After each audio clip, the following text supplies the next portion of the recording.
تينا sidoo kale aan ilaalin ganacsigeena wuxuu sheegay haddaad wadooyinka nagu aragtaan hanaga cabsanina nala hadla sidoo kale haddaad qabtaan su'aal ama nacayb ku saabsan ama dhib idin ku dhaco nala wadaagi kartaan marka waxaan halkan u taaganahay inaan idinka idin ilaalino aan wadaagno wax caqabadaha war anaga Soomaaliyeena intee aadna fiir maamooyinka kulli way wada dhibaataysan ramadaankiya waxa ka hadlaynay in ma taqaana meel ay cunto ku karsadaan waayeen hooyooyinka ilmihii guryaha ku jiray korontada laga daminay hoteelada laga saaray aw ordeene arabni inay wax helaan hadda anaga isgarab istaagayna garab istaaga Yurub wala sanacay America waa aragteen wax ka socdo Soomaali sida loo nac waa aragteen Ireland iga naftirkooda qaxooti waxay ku ahayeen America systemkan waa isleeyahay dhaqanka xagga hadda ka socdo Ireland maalin waa imaana waa aragteen oo maleena waxyaabo badan oo cusurnimada Soomaalida iyo dadka kale ajnabiga loo necbiyaa anaga waqtiga joognay ajnabiga waa la jeclaay waana la xambaari jiray maxay idin xaraarana la jiray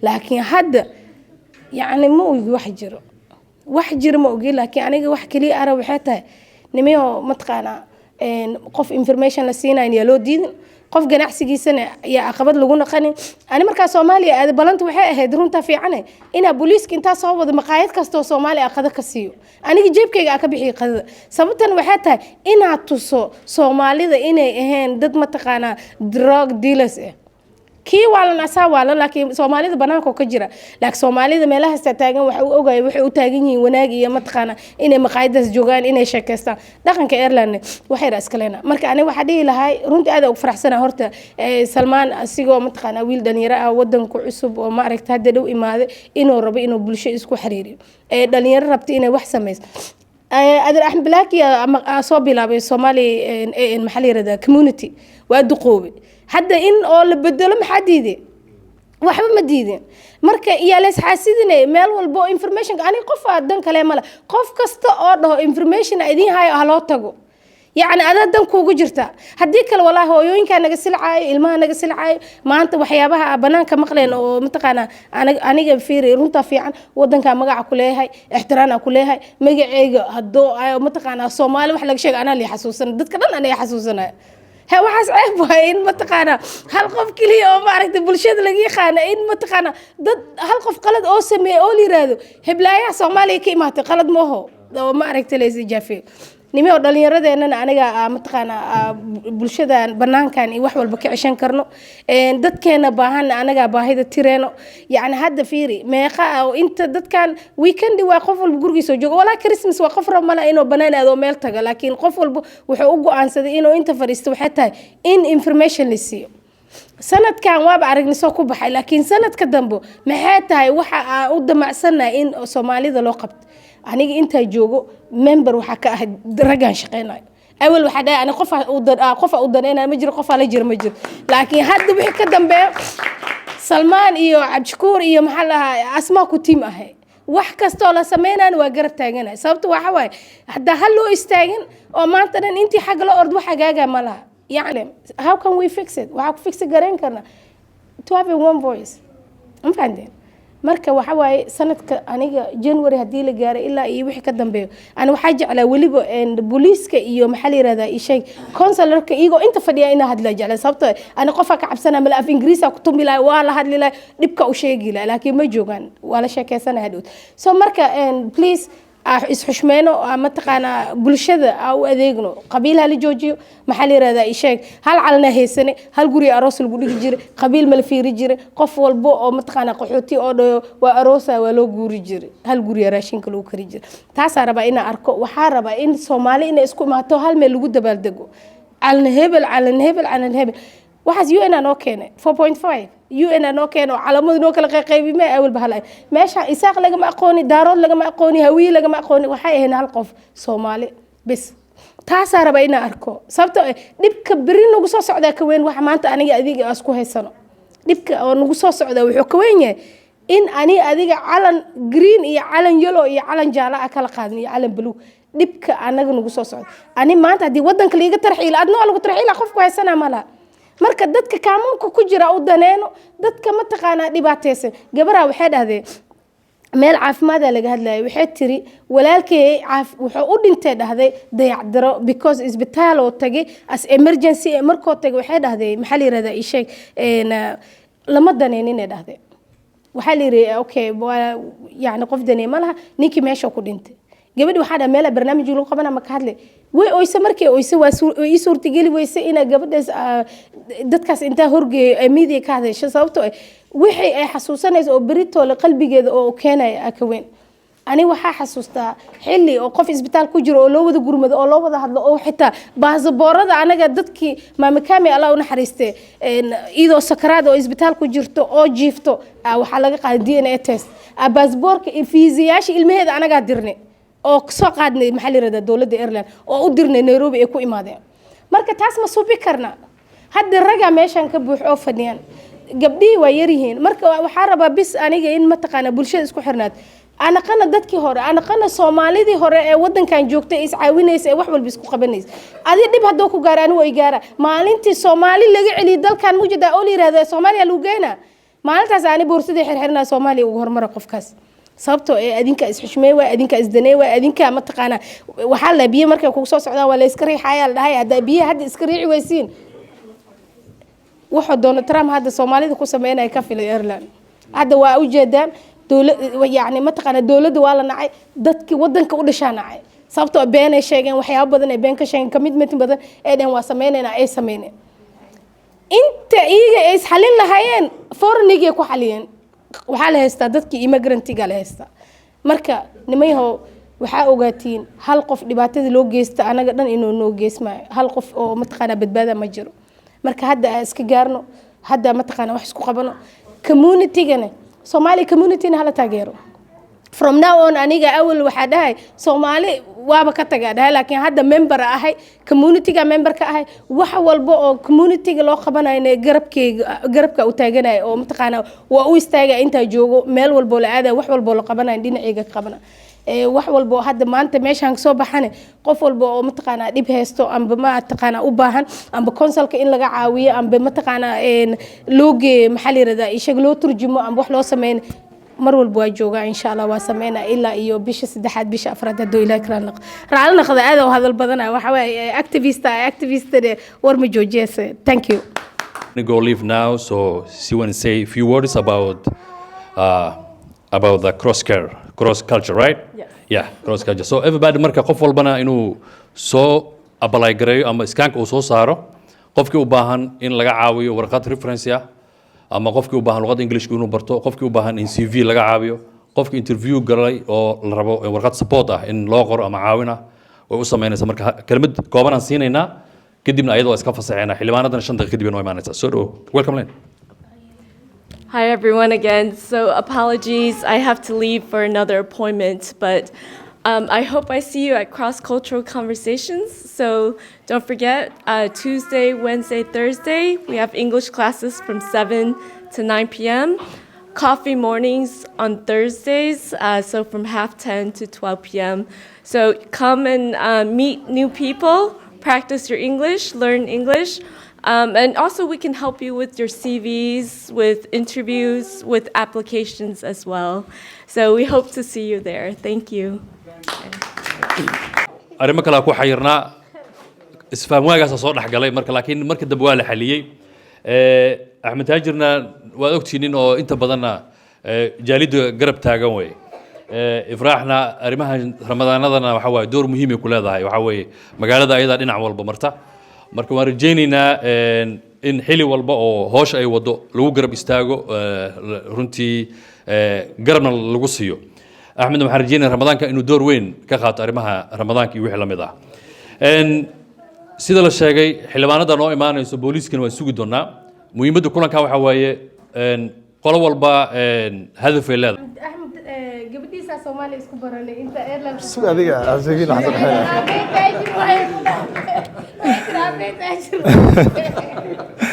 السلام عليكم ورحمة الله وبركاته. ما سنتين ما أنت ما كان على قاعة مركو رئيس. فرحت خير الله سيو وورا تنمو يجعل يقفتو أنت سكسيف على ذي رفتها. ودي رجل لك وضع موجي واحد عقبض من جيران رمضان كنا واستشقينا رنتي. waxaan afurna masaajidka ku yaal naga soo horjeeda anaga lacag waxaan aruurinay wax xasuustaa 2,000 euro aruurinay waa dooran siinay inaan cuntaan ku bixno iyo inaan cash ku siino maadaama masaajidka uu haysto laftirkiisa meel cunto lagu kariyo Soomaaliyana waa gaarsiin laftirkeeda marka alxamdulillah yani arrimo khayri ah oo weligaan ka shaqay jiro waaye ifraaxna we are lucky inaan runtii haysano gabar saas oo kale ah ay magaalada noo joogto waa fursad dahabi inoo tahay hal arrinaa jirta oo yani dadkii hore ee Dublin ifraax nasbaan ay dhageysatay maalin horena waa u sheegay waa cazumaad ay ku lahaayeen Thai restaurant marka meesha isku qabanay inta horta aan la gaarin dadkeena cusub dadkii hore laftirkoodii aniga isfahmi laaba dadkii hore waxay isku maleeyaan dad malaa'iga ah oo isjecel oo fiican oo wax kasta sameeyay aniga waxaan arkaan dad wax kasta qaribaayo dhibka jir wuxuu yahay anagu marka waxa u haarsanaaba wax ay sheegayaan cagsigeeda inaan nahay waxaan soo haysanaa inaan wadanka qurxinay waxaan soo haysanaa inaan masaajid sameynay waxaan soo haysanaa inaan ganacsiyo sameynay waxaan soo haysanaa inaan wadanka ku soo kordhinay yani bulsho dhaqaaq leh oo shaqaysanaysa markii hore loo dadka amaanaynaba in dad joogo in kale aan kala ogeynba arrinta kale oo nagula dhaliilaya oo ah in baasaboor la liqay iyo in maxaa la yiraahdaa interview been laga sheegay iyo waxaas ayaga noo soo bilaaba sunna ayaga soo bilaabeen ahayd waa aniga 15 sano 16 sano Yurub jooga laftikeyga wadanka igu horeyso ay Norway aanahay marka dadkii hore ee wadanka soo tagay ayaga bilaabay baasaboorda inay liqaan ayaga bilaabay inay interviewda been ka sheegaan ayaga bilaabay inay qabiilada qaar marka waxyaaba qaarkood oo sunna ahay 30 sano wadanka burbursanay in anagana loo saariyo oo la yiraahdo dadka cusub waxaasay qaldaan ana xorka inaysan qabanin marka laftigeena inaan u sheegno waaye dadka hore inay almiya naga qafiyaan waa maasantiin tan xooga saarayna waxay tahay waa ugu mahad celinaa community-gii hore Adar Axmed Gadaf iyo walaasha Ifraax iyo teamkoodii inay wax weyn ay soo kordhiyeen inay community xoog la soo dhiseen meel fiican soo gaarsiiyeen nasiibanaak waxaa markii dambana la wareegay oo cod aqlabiyad lagu doortay gudoomiye Cabshakuur Salmaan Jamaal iyo teamkiisa oo ayaguna meel fiican gaarsiiyay oo walow aysan hawsha dhameen haddana haaf dhamaad maraya ayagana hawsha u taala waxay noqon doontaa hawl aan rajeynayno inay wax badan ay ka qabtaan Europe waa system wax hadda goynaysa ma dhaanto laakiin Irishku waxay dheer yihiin wadamadaas kale oo aniga aan soo arkay waxyaabo sida Ifraax sheegtay dad Soomaalida oo kale waay oo dhib badan oo waxa arkaysaa boolis caaytama ay arkaysaa markay soo galaan goobaha ganacsiyada ama dadka markay arkaan dhalinyaro waxaa la arkay inta la istaajir leeyahay jaakad qaali ah wata homeless oo ku jirta qof boolis waxaas inuu ka hadlo wax oo laga filayo maaha wadamada horumar qof baawar wata la arkaa boolis saajina ka dhigay markay adiga wax weydiiyaan ka dhameystaan waxay leeyihiin homeless wata baawrkan taakent anaga dad noolaanahay eerishirtooda xool haysanay dad sharaf lahaanahay waxaan leenahay in nagula dhaqmo si bini'aadanimo aniga wadamada Yurub ta kale aan soo maray respect yani dadku xuquuq ay leeyihiin waa la isdacweeyaa boolisku ma xadgudbi karo dadku ma xadgudbi karaan waxaa dhacday dadkeena ganacsada hadda ka warhaya meelaha qaarkood waa adoo location business raadinaya tagaysa marka shaqooyin aad codsanaysa ama waxaa rabtaa inaad kiraysato meel business ah marka waxaa leedahay meeshaan aan rabaa inaan kiraysto waxay ku leeyihiin ta ka timid Soomaaliya ta keenta lacagta darooga ma gadaa qof caadi ah ku dhahayo ganacsada ku dhahayo xas kale يعني waa wax laga xishoodo waay in asaas ku dhaqmaan Irish wax aad ceeb iyo uga hawaay iyo sumcad dil uga hawaay waana wax ay tahay inaan ku ceebayno runtii oo aan ka aamusin aniga qaladkeena waa qaadanayna wixii aan ku qaldanahay inaan qaadano waa acceptable waay waa sadaleelena laakiin haddana inaan nalo saarinin waxyaabo aanan nageynin aan qaadanin waa wax ugu muhiimsan waay oo aan ka dheedino waxyaabaha nagula haysto waxaa kamid ah anaga wadankeena wadan burbur ku jira waa 30 sano dowladnimo ma arkin dhalinyarada inta badan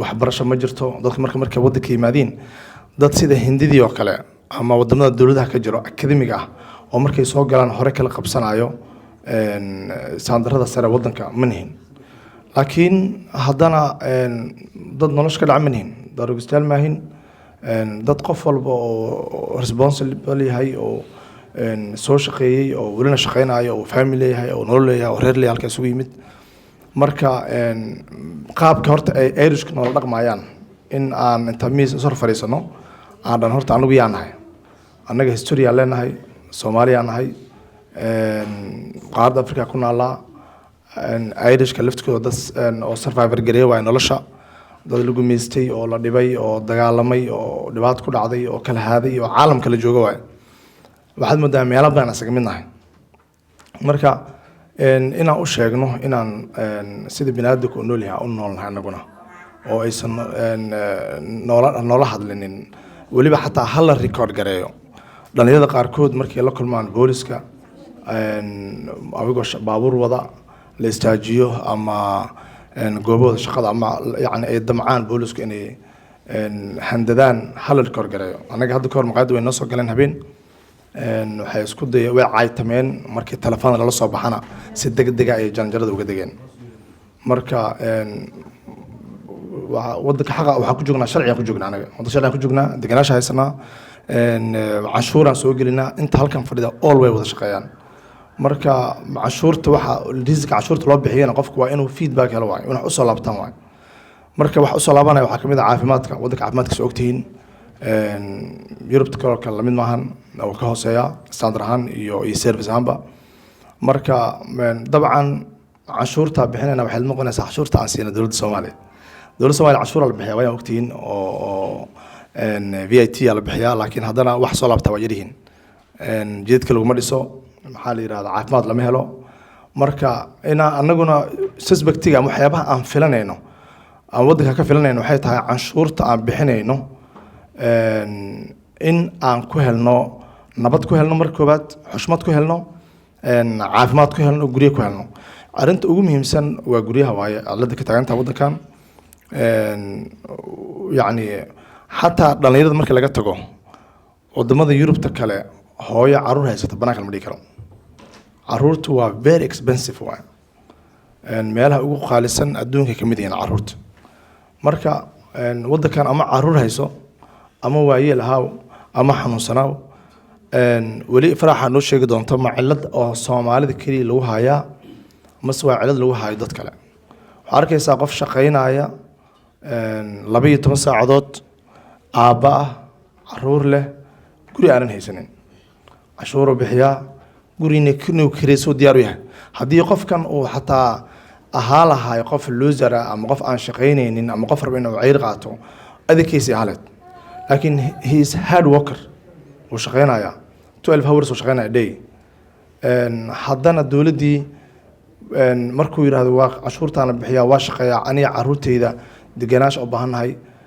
waa ogtiin wadankan guryaha dowladdu ma leh shacabka leh waana caqabada ugu weyn oo wadankan lagu cadkeeyay guriga kamid ah wadamada kale aniga soo arkay Yurubiyaanka dadka guryaha dowladda leh dowladda go'aan gaarta dowladda guryaha bixisa dowladda guryaha arrangement gareysa waxa waaye waa ka fududa marka qof aad private la macaamilaysid way ka yani dhib badan tahay marka la macaamilaysid qof caadi ah marka caqabadahaas oo dhan way taagan yihiin laakiin waxa u baahanahay si diibti ah maanta waxaan la joogaa Ramadaanka oo kale inaysan awoodin meel ay cunno ku karsadaan iyo wixii lamid ah afartankaas haweenah marka waxay siisay fursada inay meesha ay laga bedelo oo meelo kale oo ayaga private u leeyihiin markaas in la geeyo ayadana waxaad ogtihiin markay consulka ay noqonaysay dadka ugu badan ee u codeeyay waxa kamid ah dadka Soomaalida kamid ahaa haddana waxay u tartamaysaa kursi kale oo hadda kan uusan ahayn laakiin waxa codeyn kara dadka citizenka eriyada laga codeyn doono markaasi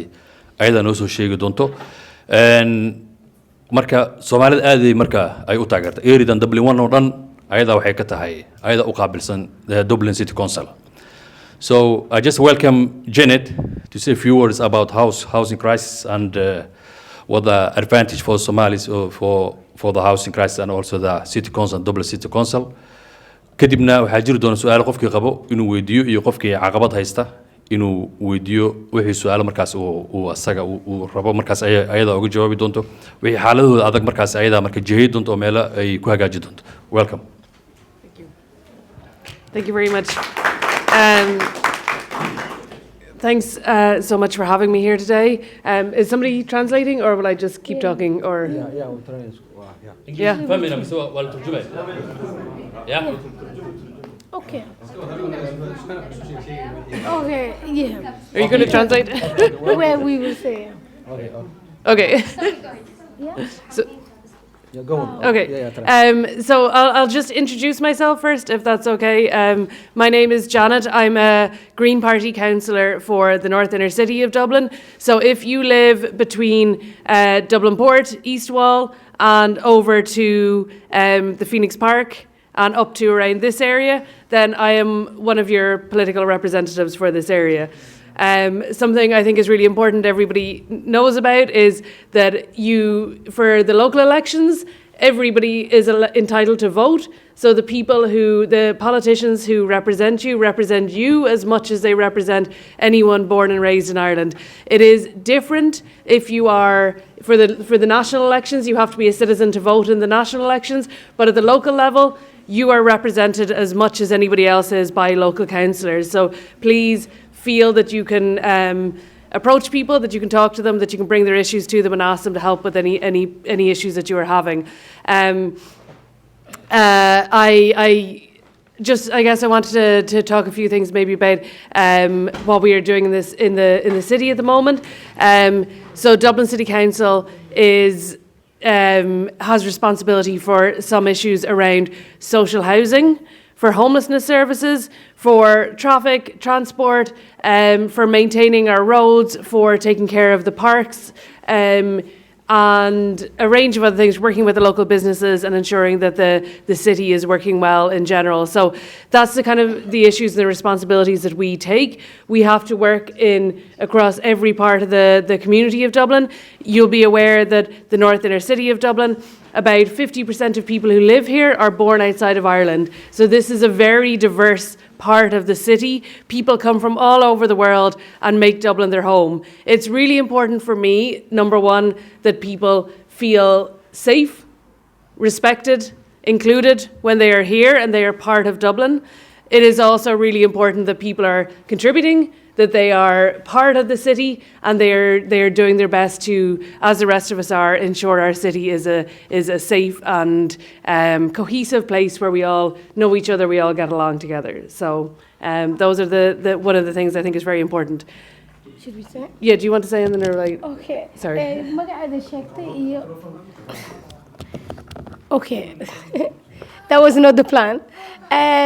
waxay sheegtay magaceeda iyo mataqaanaa inay tahay local council xaafadan ay xukunto iyo area kale sidoo kale waxay mataqaanaa analyze ku sameysay Dublin City councilka waxay qabtaan waxay mas'uuliyadooda tahay inay jidad ka sameeyaan in mataqaanaa cityga ay maaragtay ay qurxiyaan dadka oo gur la'aanta iyo homeless kana ay mataqaanaa guriyayaan sidoo kale waxay sheegtay 15% dadka degan cityga inay yihiin dad kala duwan oo mataqaanaa wadamo kala ka imaaday كل يوم عملنا إيرش كأنه كويرين وأجنبي أو بدينين سيد شيكت بقول كيف تمنيشان إذا هذا يعني دتك عادي قفل بينه عذين كرو كونسلك markii ay noqoto for example waxa jira markii oo loo codeynayo maxalli xildhibaanka oo kale ama madaxweynaha oo kale waa ina tahay ina haysatay dhalasho oo dalka Ireland laakiin marka consulka uu codeynayso qof walba maadaama oo consularka oo qof walba oo mas'uul ka yahay hada iyadoo kale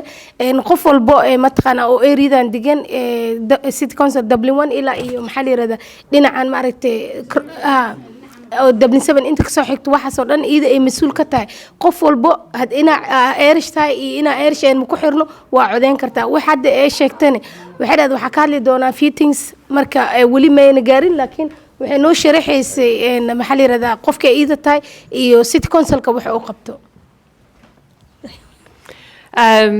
So I guess I'm not too sure what are the most important things to talk about. I'm going to talk a little bit about housing and a little bit about safety issues in the city as well. And I'm going to talk a bit about the integration supports that are available.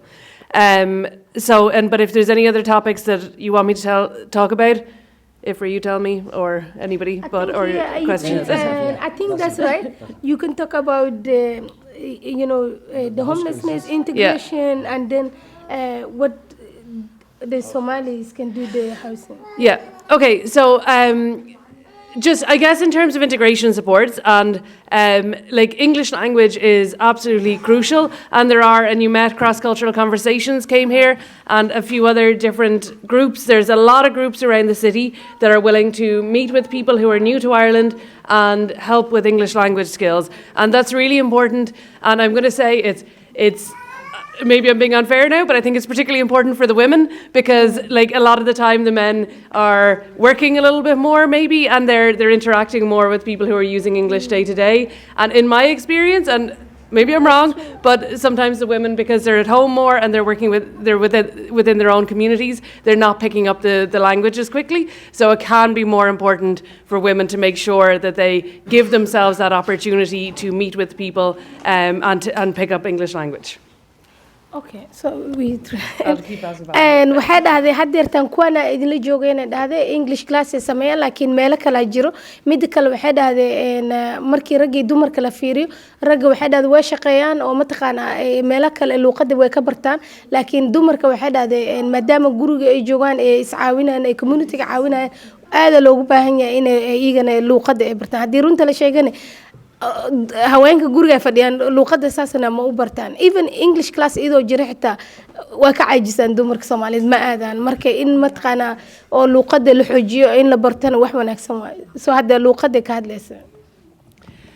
And just then I want the City Council also has integration teams, so I did ask them to come here today, but because of Christmas, they've already started their holidays, so the team weren't available to come. But there is integration teams that sit within Dublin City Council and can help people and groups to find classes, find support direct you to where you need to go for finding help with finding jobs, other kinds of community supports as well.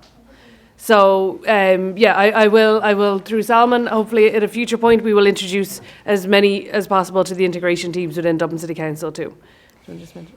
Yeah, okay. waxaa jiro team oo mataqaan awal Ireland waxay lahaan jirtay integration center meel la dhahayo oo qaabishan wixii integration oo qof walba oo tagi jiray hadda laakiinse authority-ga oo mataqaan localka waxa la hoosgeeyay city council-ka waxaa joogo team oo ka shaqeynaya integration center awal information-ka marka raadinaysid meel center waxaa jirtay qof oo mataqaan dad ajnabi ah shaqeey jiro oo qabiil walba leh oo mataqaan wadan walba ka imaaday hadda laakiinse aniga iyo Salman iyo Asma tagne waxa la kulanay teamka integration ka shaqeynayo oo city council ka qaabishan ida hadda waxay dhahday teamkaas ay joogan oo idinka caawin karo wax walba u baahan tihiin sida maxaa la yiraahdaa ii sheeg. Did you say the language? maanta inay cazunto oo Christmas aheyd oo mataqaana Christmas ka dartiisa oo ma karin laakiin se waxay dhahday Salman la xiriiraya markii next time anaga buu cazunay marka ma qabanayna barnaamijka laakiin se aad isku ilaaliyaan meelaha qaar ma tagaan waxay diidayaan hadhowta su'aalaha oo housing-ka in oo lagu badiyo iyagana housing-ka shaqo kuma laha guri ma ka caawin karaan laakiin se hadaa u baahan tahay in mataqaana meel lagaaga turjumo in translator ku wacaan hadaa u baahan tahay service kala duwan oo luqadda xitaa ina baratid ku yani iyaga waxay u joogaan in meelaha oo mataqaana qof gabadhi hadii inta joogto kale maxaa la yiraahdaa ii sheeg immigrant council of Ireland refugee council of Ireland dadkaas yani hadaa information u baahantiin in meelahaas idin ku xirxiraan ma wax kale oo gooni ah iyaga ma qaban karaan laakiin waxay hoos tagaan city council-ka hal wax marka waxa raba ina clear idinkaga dhigo dadkaas meesha joogo housing shaqo kuma la waa u tagnay they made it clear that they are not responsible for housing because when we meet them they say that they are not responsible for housing crisis but the integration team they say they're not involved with the housing and they cannot talk to Dublin City Council to ask them to provide a house for you. So marka waxa dhayn anaga wax gurina midin keeni karno wax gurina midin siin karno Dublin waan ku cusbaayeen iyaga sanadkan leeba imaadeen bo City Council ka hoosgeeyay. Okay, and then the other thing I just wanted to talk about a little bit is safety. So I've never been to Somalia. I don't know exactly how things work, but I suspect not a very well-functioning police system in Somalia from everything I've read in the media. So it is important that people know that the Gardaí are meant to be on your side in Dublin. They don't carry guns. They are not here to treat you unfairly or treat you with disrespect. They are here to make sure you are safe and that you're respected. There is, and there always has been, racism within the Gardaí as well, and I know a lot of incidences where people have been treated with disrespect by the Gardaí. But in the first instance, if you experience racist treatment, disrespect, criminal behaviour of any type, you absolutely 100%, regardless of whether you're an asylum seeker or whether you've lived here and been born here, you need to go to the Gardaí to report that. If you experience any racism from the Gardaí, you need to report it to somebody like me, or to one of the other authorities that you might deal with day to day. So that's the Immigrant Council of Ireland, that might be Refugee Council, that might be IFRA, Salman, somebody, some people who basically have longer established ties within Ireland. But you have your rights the Gardaí are there to protect your rights. They are there to make sure you are safe, whether it's a threat from within your own community or somebody from within another community. They need to protect you, and you need to feel safe going to them. If you don't, then you need to talk to somebody else. And I have done it before where it's not always going to be me. I don't have time all the time, but like I have gone down with other people to the Garda station to report things, because if it's somebody who has limited English language, blackface, maybe they don't respond as well. But if you've got a local politician with you or somebody else who is well established in Ireland to advocate for you, they have to listen as well. So do not be shy or do not be quiet about reporting things when things happen.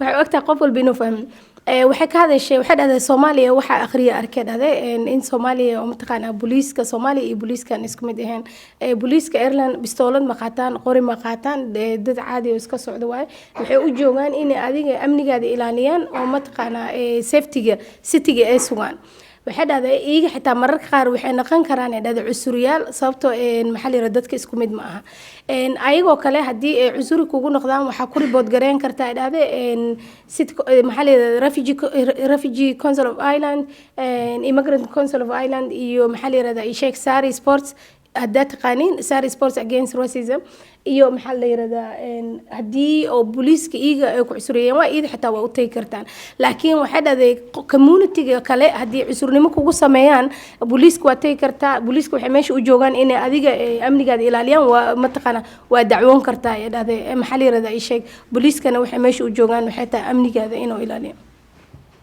And just to mention, I did invite the Gardaí, somebody from the Gardaí, to join us this evening.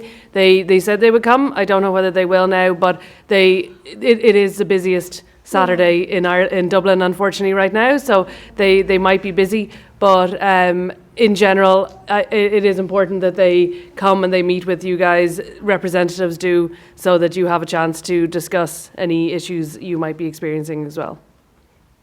waxay dhahday booliska waa cazumay saa ogtiin waqtiga ugu mataqaana adag lagu jira maadaama Christmas la soo galayna mashquulkooda iska badan laakiin waxay tir waa cazumay waxay dhahday what else did you say? You said you asked them to come, but they didn't make it because they were very busy. But they just, at some point in the future... لكن مستقبلك organize gareyn karna. And runtii waxa waaye booliska waxa loo baahan yahay waxay tahay maalin dhaxdaas gabar mataqaana hostel deganeed meesha maxaa la yiraahdaa homelesska waxaa la yiraahdaa ka bax isla markii booliska loo wacay ninka booliska gabar wiil ay nina imaadeen waxa ina la hadleeray laakiin way diideen sababtoo waxa dhaheen maya ina hadda baxdo gabadha qamra ma cabto maxaa la yiraahdaa drug dealer ma aha laakiin still mataqaana booliska naftirkooda cusuriyaal ahay. Not a little bit different maybe to Somalia, that the Gardaí are on the side of the people. They are people that you need to trust to tell them if there is any problems that you're experiencing, if you experience any criminal activity, any racism on the street, whatever it might be, you should feel safe coming to the Gardaí, and the Gardaí should respect you. It doesn't mean in every case that we've never had issues of racism within the Gardaí, and if there is, they need to feel comfortable reporting that, but the Gardaí are there to support you. And that was what I was just, and Ifra was just translating that for me. Okay, So you walked in at the right moment. waxaa samaysa halii hadda ay sheegaysa oo ku saabsan booliiska ee u sheegaysa that's it. Will I Okay. pass on? You want to continue and then we will give them. When Or do you want finish to? I don't mind speaking. Yeah, if you're comfortable. Hello, everyone. My name is Connor. So I'm from Fitzgibbon Street Garda Station. This is Sarah and Sean. So we're in community policing. So basically, our role as community guards is to be in with yourselves, the likes of community. So obviously, as mentioned there, we would really encourage anyone that's ever had any issues, never feel afraid to approach the Gardaí. We're here to help. That's our job, to protect people, to protect property, and give advice where we can. So if you have any questions at all, I'm happy to take them, but obviously we'll go through the steps with everyone else here. But I just encourage you, if you ever see us on the street, don't be afraid to ask for advice or help, or we're there to help you. And obviously, if there's any kind of racism towards you, it's a hate crime, so we can obviously assist with that. Just to report things if you are feeling any pressure or anyone's ever, I don't know, threatening you, or you've ever encountered any sort of crime, whether it's assault or a theft or anything like that, just come to us and speak to us about it, okay, guys? Thank you. u taagannahay inaan ilaalino naftiina sidoo kale aan ilaalino ganacsigeena wuxuu sheegay haddaad wadooyinka nagu aragtaan hanaga cabsanina nala hadla sidoo kale haddaad qabtaan su'aal ama nacayb ku saabsan ama dhib idinku dhaco waad nala wadaagi kartaan marka waxaan halkan u taagannahay inaan idinka idin ilaalino aan wadaagno wixii caqabadaha magaciisa Connor, Sarah and Sean. Community policing marka wadankan waxaa jiro booliska laba waxa way community policingka waxay sameeyaan integration waxay dhex galaan community-ga maxaa la yiraahdaa newcomer amba mataqaana bulshada ka baxsan Ireland amba Irish xataa ku dar so waxay tagaan activity-yada programmada maaragtay oo community-ga ay qabsadaan so are you from a community diversity unit? No, we're just community policing, so we have various different roles within a certain area of the north inner city.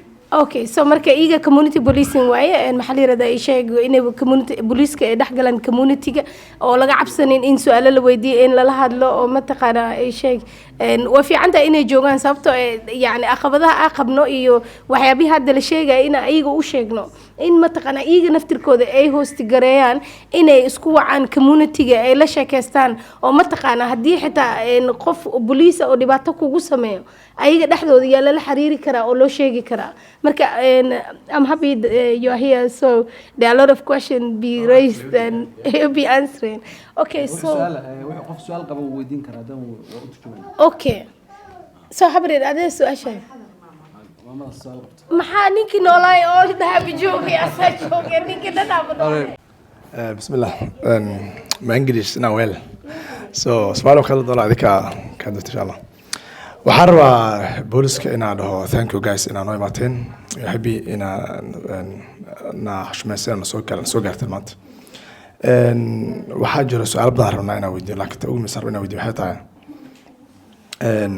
booliska ma ogyihiin ma naga aaminsan yihiin inaan nahay horta bini aadam inaan human nahay ma ogyihiin horta oo different people meesha aan nahay Soomaalida waxaa nagu jira aqoon-yahanaa nagu jira dakaatiiraa nagu jirta injineeraa nagu jira siyaasiyiinaa nagu jirta ganacsataa nagu jirta energaradaa nagu jirta culumaa nagu jirta inaan nahay dad bulsho qualified ah oo nooc kasta leh horta ma ogyihiin su-aashaas aan weydiiyey marka waxaad intaas su'aal inaa farax iyo daba dhigtid second tan labaad waxay tahay waxay inta waxbi hadda aan ka hadlayo oo ah in ay markii ay nala kulmaan ay nala dhaqmayaan qaab ama hab ka hooseysa waxa aan filayna sidayna weydiiyaan su'aalo raqiis oo kale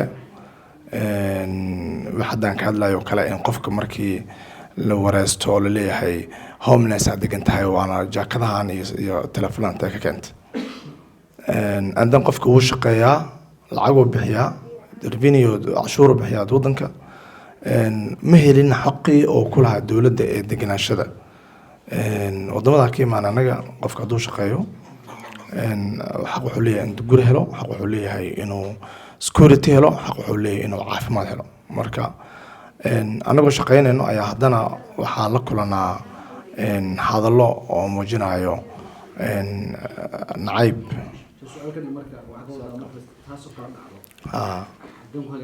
ها حكينا كوا جيكنا موجين هرت بحس هرت level كان هرت إنه أقول لك ما هرت موجين هرت من موجين هرت إحنا نقول سميناه إن سيد لنا هذا بابورتا وده توكله إن ضد أيسن أوجين level هان إن حتى أي كسر ريان مركار مد بيلشوا مد أيرشوا عادي عكسر ريسد أما عادي تعقون أما إن experience لقالو قون واحد بقدر تعو حكوليه مركار دروج ما قدا تاجسوق شامل marka waxyaabahaas oo kale aan rabnaa horta inay horta waxay nagu la sameeyeen mogihiin haday ogyihiin raali ma kihiin qorshaha ma jirtaan wax ka bedelaan waa masantiin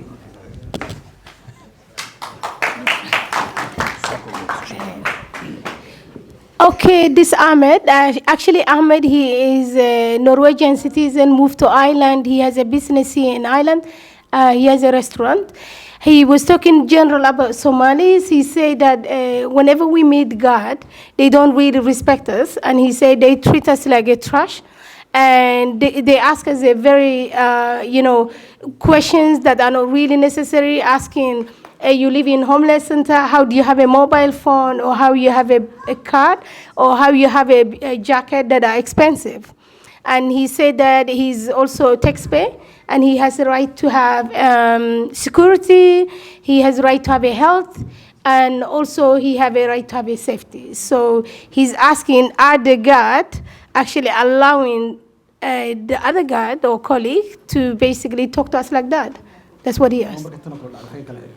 Oh, and even he say, if there is a such, and he said, if there is a such things, where can we direct it and who can we talk to? So thank you.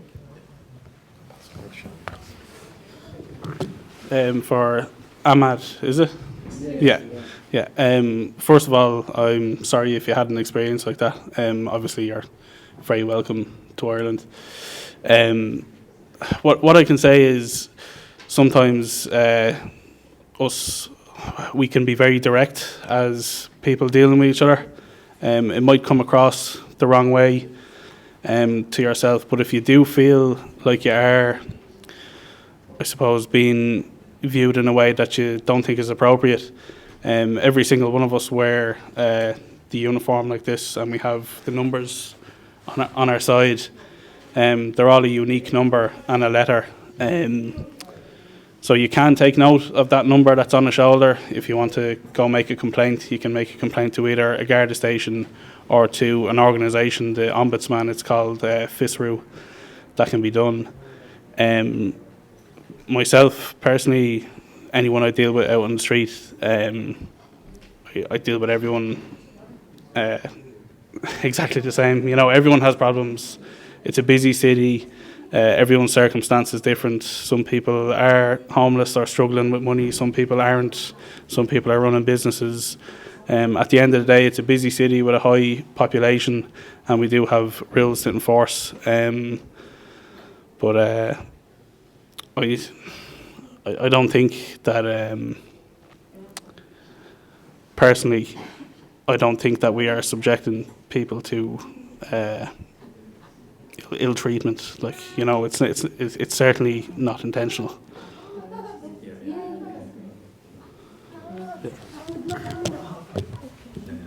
I guess I just comment as well that I think this is why I think it's really important for events like this that people have the opportunity to meet the Gardaí.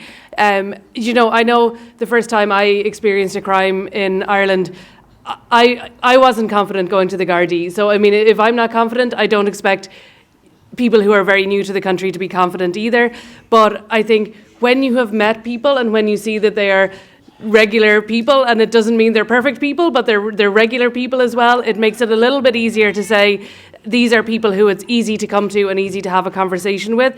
Like, is everybody as respectful as they should be all the time? Absolutely not. And if there's any racism that comes from the Gardaí, it is completely unacceptable and it needs to be reported.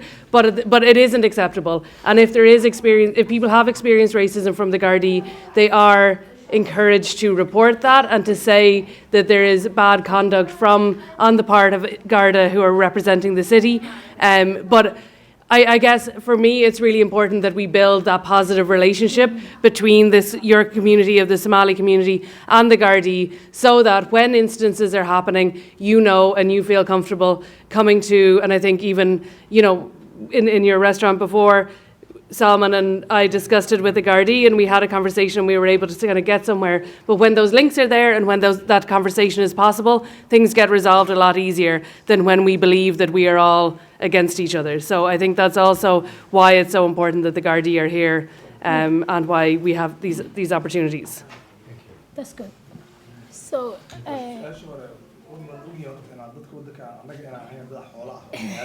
waa dhahay because respectiga soo galaysa maahano human beings. Okay, so I have a question for the guard myself. My name is Ifra Ahmed. I'm a human rights activist. I'm also campaign against practice on female genital mutilation. I lived in Ireland, but I work in overseas. I come across with one of my friend who lives with me over 6 years. She lives in homeless center. And the homeless center, they told her they're going to move her out, but she did not really quite understand what they were saying. And she asked if they could talk to me. They refused to talk to me, one, and second, they called the guard. And the guard came. And when the guard came, I said to her, can you put a loudspeaker so I can talk to the guard? And I know there was a female and male there, and they both rejected. So I was so angry with the guard because he was not really willing to answer what I was asking. I was just asking, can you please tell me what the problem was? And other thing is that, and my friend was not a drug addicted. She was not a danger to the community. She was a woman who was living in a homeless center, and the only thing they told her, they're going to move her away. But she did not really understand where they were going to take her. Same time, they called the police, and the guard came and they said that she have to move out. But she said that I want to understand. They didn't give her a right to speak, because if she said she did not understand, I was expecting the guard to actually allow her to make her understand what happened in between them. But the guard went only one side, and they went to the hostel. They didn't listen to me what I was saying over the phone. And same time, the lady was saying that she's going to kill herself. And I said, don't do that, because we can find a way. But again, when the guard came and they told her they were going to kick her out, they told her she have to move. And I was really angry. Women living in Ireland over, 18 years, and still, things like that happening. And if she did not speak the language perfectly, I was expecting at least the guard to have some sort of talk with her and say, what is the problem? But they treat her like an alcoholic, or, she was dangerous to the community. And that made me really upset, because she was not a drug addicted, or she was not a danger to the community. She wasn't going to kill anyone, or she was going to do anything. But same time, they were called the police, and then they brought it to the tour guide, and the guide said she have to move out, nothing else. And they give her 1 hour, and she really wanted to understand where they're going to take her. And now I have to convince her. I say, look, what can I do at the moment? I don't see the guard they face. I cannot say anything. I say accept it and move out. So how are we going to basically deal with such things like this? Because I remember the time I came to Ireland, we used to do training with the community policing diversity unit, which I have a very good relationship even now, and bringing them together and making understand the language barrier and the community, because, language can be a very difficult. And even if the person is not danger to you, still they are treated like a crime or something. So how can we actually break this barrier to say, okay, this person is not danger to the community, and support that, because of the issue is the language? What I would say to that is I'm very sorry for that experience that happened to your friend. I can't imagine it was very nice, and it wasn't nice for yourself. In that situation there, I wasn't there, so I can't really comment on it. It's something. It's a difficult situation. Obviously, the language barrier would massively affect that, and as Gardaí, we have to be professional, and we have to be courteous and respectful as well. And I'm not sure what the guards did there. Did they listen or did they not? I don't understand the circumstances. It's a difficult situation where, as the guards, we're here to enforce the laws, and if we're informed someone's no longer has a bed there and they're refusing to leave, it's a difficult situation for us to be in. Obviously, we'll try our best to assist where we can, but in that circumstance, I'm very sorry it did happen to your friend. But I personally need to be there to give you, to say what could occur. I don't know. Do you guys want to speak more to that? Yeah, I suppose in situations like that, there's not really a whole lot we can do, unfortunately, if one of these housing companies decides that somebody is no longer, like my colleague said, if they're no longer welcome, we're in a situation then that we kind of have to assist them to remove that person from that place.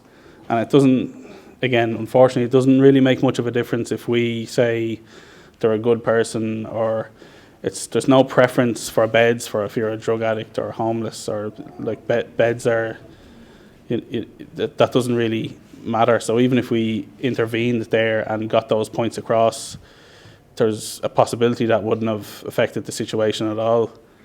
It's not because of whether it's a drug addict, or is it because this person did not really understood why she was moving out. So the only thing I was expecting to hear from the guard is that why they want to move her and where they're going to move her. That's the only thing I was going to ask, but they were not really willing. And this is why the women being treated very badly. And this has to change because, you know, the language is a problem. And if you are treating someone because of the language problem, it's a problem for the person, because she has already been through a lot, because she's been living in the homeless center for such a long time, and now she made a home there, and then all of a sudden she was told that you're going to be moved from here, and not telling her where and when, and she was told you have to move right now. Yeah. And again, you know, simply they can actually even call themselves someone to translate, actually explaining that you will be moved to a better place or whatever. Even though I found out the place they were moving her, it was better than where she was, but the approach was not really, you know, something that she was happy, and I was happy with, because, you know, they made it like a very bad approach. And that is what I was so annoyed with, because, you know, I was expecting at least to have a kind of understanding where she was going and why they're moving. That was the only thing. It's not like, you know, I know that is your job. If you called and you told to do this job, is your job. But did you really ask the person what the situation in two parts? You cannot just go on one part and say, okay, they told me, because you haven't listened to the women who was living there, because she was told to move out. Because of the language barrier, she was told to move out, but they were not told where. You come and you jump in and you say, yes, you have to move, or you will be kicked or you'll be arrested. That's very bad, because, you know, you did not really find the conclusion from there. What is her problem and why she's rejecting to go out? Because she wasn't rejected, actually. She just wanted to understand why and where. That's the only thing she was asked. But the guard did not really understand where she was going to. And the guard was actually stick with, they called and then they told her to actually force her to move. And that made me really upset, because, you know, I'm a human being and I have a, you know, I deserve a chance and I deserve to understand why I've been taken away, don't I? Yeah. And that is the reason, you know, I say that there must be some sort of integration and understanding between the guard and the community, so that you don't see me as a crime, or you don't see me as a thief, or you don't see me as somebody who is not actually accepting what she was told. Because she didn't even understand what she accepted. She was called the guard, and the guard come and told her to move, or then they told her they will kick her if she doesn't move within 1 hour. Yeah. And it's not about, you know, I just take as an example if she was danger to the public or drug addicted or something, but the reality is that she did not get the service she deserved between the hostel and the guard. That's what I mean. Okay, yeah, I know, I understand your frustration, that is a frustrating situation. It does sound like there was some kind of breakdown of communication in there, but from our perspective as guards, we view it as that accommodation service would have called us to give them help, to assist them with having a tenant removed or a resident removed because they're no longer welcome. So when we show up, if that tenant is happy to, or is leaving and isn't putting up any obstruction or anything like that, we don't tend to get involved with the reasons why they're being moved, because we're there to ensure there's no breach of the peace, essentially, or no crime is committed. So as long as those two things haven't really happened, we tend not to interject too much, because it's more of a civil disagreement between person who's been removed from their accommodation. But I absolutely believe that somebody should have made an effort to translate or to at least make those terms clear, and that the person who was required to leave understood. And I do think that it's... Can I just ask, if, like, obviously language barrier is a huge thing, particularly for people who are new. Yeah. When they are dealing with the Gardaí, are they entitled to language translation, or is it something they need to arrange, like, themselves? They have to arrange it, right? Each situation will be judged off itself. Like, if it was a case that somebody was coming back to the station with us, we might arrange for a translator, or if someone was a victim of a crime, we would arrange for a translator if possible. It's just unfortunate, the logistics of constantly being able to translate a conversation on a professional level, because that would be required to our standards. It's just not achievable 24/7. We do our best between our phones and Google and everything we can, and still sometimes there is still a breakdown in communication. It is something that we're... If somebody is a victim of a crime and they're not comfortable with English language, if they bring a friend with them who can translate for them, they'll be allowed to bring that friend, right? Not in every circumstance. If they were reporting a crime or making a statement, it would have to be a professional translator that's organised and verified through An Garda Síochána. But if it's something, maybe a query or something in the heat of the moment, and somebody can speak English or translate, absolutely, that's always going to be welcomed, because it helps paint a clearer picture for us. I think that's useful information.